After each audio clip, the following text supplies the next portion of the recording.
Olá, meu nome é Bruno, sou enfermeiro da Secretaria de Estado de Saúde.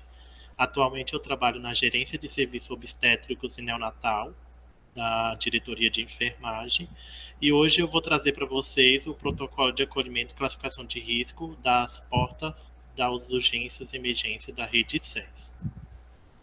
Esse protocolo ele foi implementado com o objetivo de aperfeiçoar as entradas das urgências e emergências com o serviço de classificação de risco.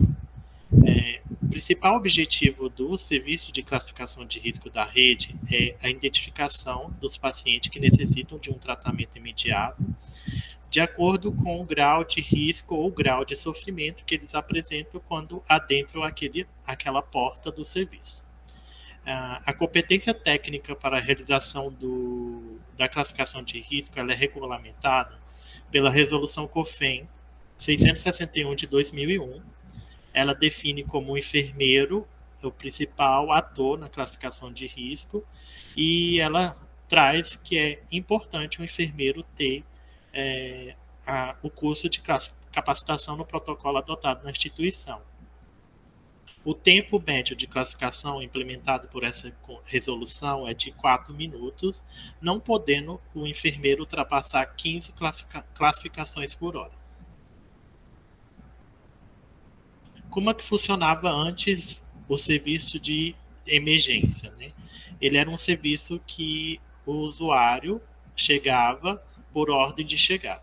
E isso tornava o serviço inseguro para o paciente e para a equipe de saúde. Com o sistema de acolhimento com classificação de risco, a gente minimiza essa insegurança para a equipe e organiza o serviço. A gente identifica aqueles pacientes que têm maior grau de risco de desenvolver algum tipo de deterioração clínica que possa levar um agravo ou um dano à saúde daquela pessoa. A gente percebe que nos serviços que tem um protocolo de acolhimento e classificação de riscos implementado e de uma forma satisfatória, a gente identifica que os usuários se tornam menos insatisfeitos com aquele ponto assistencial. E ele controla o excesso da demanda, haja vista que ele consegue identificar aqueles usuários que poderiam ser atendidos na atenção primária e procuram serviços de urgências e emergência. Como eu havia dito, o protocolo de acolhimento e classificação de risco, ele veio para organização dos fluxos de atendimento, trouxe uma redução em parte da exposição da equipe à pressão do atendimento, porque quando a gente prioriza o atendimento, a gente sinaliza para aqueles usuários que o grau de sofrimento dele não é tão grave ou que o grau de sofrimento dele ou de risco dele é grave e assim ele recebe um atendimento imediato no tempo preconizado pelo protocolo. A gente viu que o sistema de acolhimento com classificação de risco ele diminui os custos com atendimento mal priorizado, e ele tem uma eficácia comprovada quando implementado adequadamente. Para a gente operacionalizar o protocolo de acolhimento com classificação de risco, a Secretaria construiu o manual, que é o manual guia para os enfermeiros classificadores. Ele foi construído por uma equipe multidisciplinar das áreas técnicas da Secretaria, que utilizaram evidências da literatura para a construção desse manual. Ele é um manual que está em constante aperfeiçoamento e havendo algumas divergências do manual da equipe técnica que atua na ponte, eles podem contribuir para o aperfeiçoamento futuro desse manual. E a principal função desse manual é nortear os profissionais de saúde no planejamento da execução das atividades de acolhimento no serviço de urgências e emergência. Como é que funciona o manual de acolhimento com classificação de risco? Ele é estratificado em 5 cores, que define o grau de priorização que aquele usuário vai ter. Na cor vermelha, ele traz que o atendimento imediato. São os pacientes com risco iminente de morte que necessitam de atendimento médico imediato. Esse paciente, quando classificado com vermelho, ele deve ser conduzido às salas de emergência para receber esse atendimento. Na classificação laranja, a gente identifica que é um caso de muita urgência e que o paciente tem um tempo-alvo preconizado de atendimento de 10 minutos, que leva à manutenção da vida se iniciado em qualquer ponto da atenção e se iniciado no tempo hábil. Na classificação amarela, são aqueles pacientes que têm se caracterizado como urgente e eles necessitam de um atendimento médico até 60 minutos, exceto no caso de obstetrícia, que o tempo-alvo para o atendimento para paciente amarelo é 30 minutos. São os pacientes que serão atendidos na sala dos médicos e direcionados para o atendimento, exame e outras coisas necessárias para a condução do caso.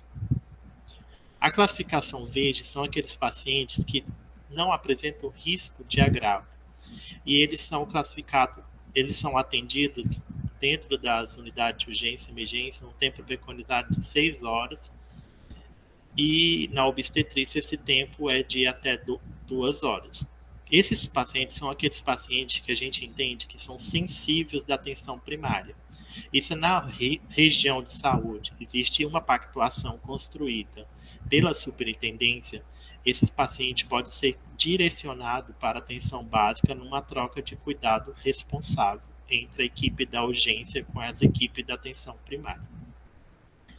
A classificação azul é aqueles pacientes que não necessitam de um atendimento prioritário nem de urgência. São aqueles pacientes que podem ser conduzidos para as unidades básicas de atendimento e serem atendidos pelas equipes de atenção, demandas espontâneas da APS. São pacientes que o caso não necessita de atendimento no dia, eles podem ser reagendados naquela mesma semana dentro das equipes de estratégia de saúde da família da região de referência desse paciente. Como é que acontece a classificação de risco? Elas são conduzidas por etapas em que os pacientes eles podem chegar no serviço de urgência e emergência conduzido pelo SAMU, pelo corpo de bombeiro ou eles mesmos procuram o serviço. Quando eles chegam no serviço, eles fazem uma abertura da ficha de atendimento de emergência. Nesse primeiro ponto, a gente identifica que esse paciente recebe o acolhimento da equipe. O acolhimento ele pode ser feito por qualquer profissional, desde o técnico administrativo da ficha, como o vigilante ou qualquer outro profissional de saúde que ali sejam solicitados por aquele paciente. A partir da abertura da ficha, esse paciente ele é direcionado para as salas de acolhimento com classificação de risco, onde o enfermeiro vai fazer uma escuta desse paciente e identificar o grau de risco que ele apresenta. Na sala de acolhimento com classificação de risco, o enfermeiro irá verificar se ele apresenta alguma ventilação ok, se a circulação dele está ok, se está alterado ou não, os sinais vitais, e em gestante a gente vai avaliar a dor e estratificar o risco. A partir da queixa do paciente e usando o protocolo adotado pela secretaria e a expertise do profissional enfermeiro, ele vai ser classificado com um grau de risco conforme o protocolo preconizado. A partir dessa estratificação, o enfermeiro classificador vai escolher a clínica e direcionar esse paciente para atendimento médico. Um ponto de controle do serviço de classificação de risco é entre a abertura da GAI e a primeira classificação pelos enfermeiros classificadores. O tempo preconizado entre a abertura da GAI e a classificação é de 15 minutos, sendo esse um indicador de avaliação do serviço de acolhimento com classificação de risco. O tempo preconizado para o classificador realizar a estratificação de risco dele é 5 minutos. O protocolo ele também permite que o paciente seja reclassificado quando apresenta qualquer alteração no seu quadro clínico ou sinais de deterioração clínica que necessita de uma intervenção dessa equipe. Um ponto importante é observar que o classificador ele não pode encaminhar o paciente para outras unidades assistenciais, a não ser que exista uma pactuação na superintendência onde de transferência de cuidado responsável, que sim, ele poderá direcionar esse paciente para essa outro ponto assistencial. As etapas da CR. Inicialmente, o enfermeiro tem que avaliar o tempo de início da queixa ou do evento que o paciente relata.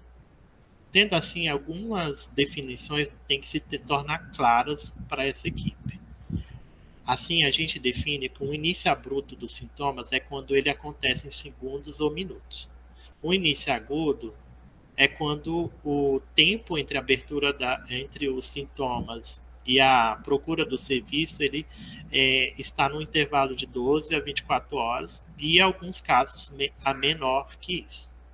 Eventos recentes são aqueles eventos em que o paciente relata que aconteceu nos últimos 7 dias. Mais que isso, a gente entende que é um evento crônico. Na análise primária do enfermeiro classificador, tem que se identificar se o paciente está em risco de morte ou se apresenta uma estabilidade de sinais vitais, como comprometimento das vias aéreas, respiração ineficaz e observar sinais de choques e hemorragia. Após excluído essas informações, você realiza a estratificação conforme o protocolo e o fluxogramas adequado aferido. Para o entendimento do que é uma hemorragia em gestante, a gente traz aqui algumas definições. Por exemplo, hemorragia exsanguinante é uma perda abrupta de mais de 1.500 ml. É aquela paciente que apresenta uma hemorragia visual, que você consegue ver que ela está com sangramento ativo. Um sangramento intenso, a gente entende aquela perda brusca de aproximadamente 150 ml de sangue. Como é que a gente afere essa informação? Perguntando à paciente se ela usou 2 absorventes noturnos em um tempo de 20 minutos. Isso aí é uma avaliação subjetiva realizada pelos enfermeiros classificador e a gente usa essa estratégia de perguntar o tipo de absorvente e a quantidade que ela usou nos últimos minutos para definir essa perda de sangramento intenso. No sangramento moderado, a gente entende que é uma perda de 60 a 150 ml em 20 minutos e um absorvente noturno. O sangramento leve é uma perda igual ou inferior a 60 ml, num intervalo de 6 horas, o que equivale a um absorvente normal. Ainda durante a classificação de risco, o enfermeiro deve usar de estratégias para apoio à tomada de decisão deles. E uma estratégia utilizada para avaliação da dor é a escala visual analógica, ao qual o enfermeiro vai perguntar o grau de dor de 0 a 10 para esse paciente. No caso relatado de tiver uma dor 0, entende-se que esse paciente não apresenta dor. Se a dor for leve, ele vai relatar uma dor intensa, recomeçar, Beth. Avaliação da dor. O enfermeiro classificador, ele utiliza algumas estratégias para apoiar a tomada de decisão dele. E dentre essas estratégias, a gente identifica que a escala visual da dor é uma importante instrumento de apoio a esse enfermeiro classificador.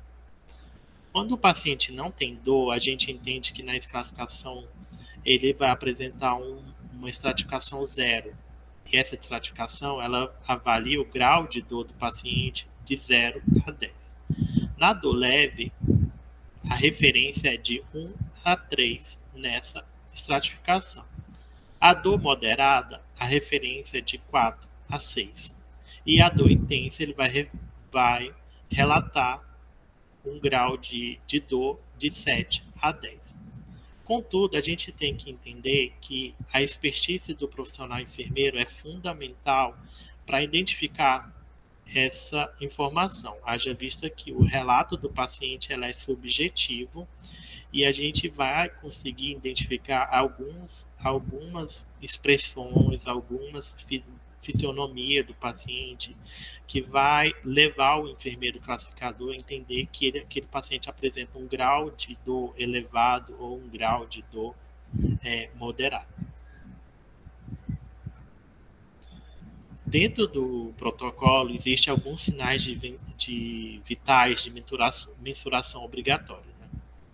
Na gestante, as mensurações obrigatórias são a pressão arterial, a glicemia capilar, a frequência cardíaca e a avaliação da dor. Nos adultos, a gente faz a verificação da pressão arterial, da glicemia capilar, da frequência cardíaca e da temperatura corporal. Crianças e adolescentes, a gente verifica frequência cardíaca, glicemia capilar e pressão arterial, conforme o fluxo existente, e oximetria de pulso e temperatura corporal.